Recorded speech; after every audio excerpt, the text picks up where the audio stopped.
let's go to the prediction part. So I do the candidates tier lists with all my guests, where we rank players playing in the candidates from S to, I don't know, D, for example. So S is the highest tier, then A, B, C, D. So let's start. Let's start with Sindarov, Javahir. You already mentioned him. You consider him to be one of the favorites, right? Definitely. You know, I have very high expectations from him. He's extremely talented. He's extremely strong player. He's, I think, a little bit underestimated. Like from if I look at some other players, I think they don't fully understand or they fully evaluate his strengths.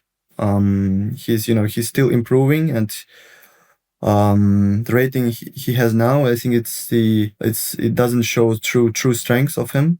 He is capable of having more he's capable of playing even more stronger, and I think he will gain a lot of rating.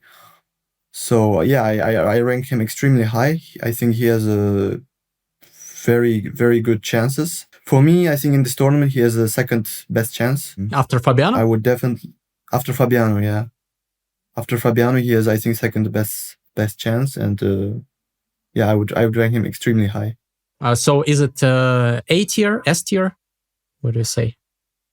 So if S is the highest, then I would rank him like A. And Fabi, you say, is S, right? Fabi is S. Javahir is A. I would say, speaking about Hikaru, looking at his games, I lost trust. I mean, I don't see any good signs for him in the upcoming candidates, because he recently, he played a match against Avonder. Yeah.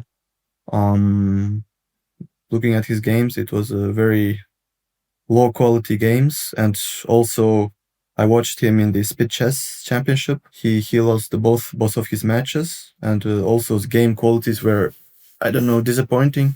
One thing is obvious: he has experience.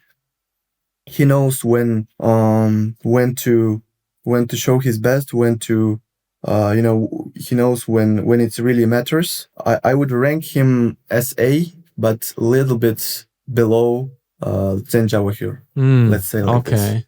Okay, understood. Who comes next? Prague. I think he had a tough tournament in Vaikanze. I think he already had time to kind of to settle and to work. So yeah, I would rank him definitely A. He has good chances. It's also not the first tournament for him. He already has experience. Last year it was extremely, successful year for him. He won a lot of super tournaments like Vaikanze. He won a Grand Chess Tour in Bucharest. He was also very close in the Singfield Cup. So he definitely has a killer instinct. He's capable of winning candidates. So yeah, I would definitely rank him as A. On par with Hikaru or with Sindarov? Let's say with Sindarov, yeah. Okay. Who comes next? Anish, I would say, because he's very professional. He's very disciplined. But he lacks, I think, character. He lacks kind of, some kind of killer instinct, I would say. But he will be, one of the contenders for the top spots. But I don't see him winning a lot of games. For me, he is a little bit too solid. So yeah, I would definitely rank him below A, B, let's say. Speaking about being solid and needing to win games, how big of a plus do you think? How big of a plus score will be required to win this edition of the candidates? Because in different years, there were different plus scores required. Sometimes I think like Nepo in 1 year he won with +5, but sometimes +4 was enough, and sometimes even +3 was enough. Yeah, let's say +4. I think should be at least enough to make those tie breaks. It's not very likely that someone will will score like monstrous plus, but we'll see. We'll see. Maybe it's another very dangerous player. Whom else did we not mention? So you mentioned Anish. Then comes Wei. Wei, yeah, he's a bit mysterious player for me because he hasn't played since World Cup. I think at least I didn't see him playing. Obviously, he has extremely good opening preparation.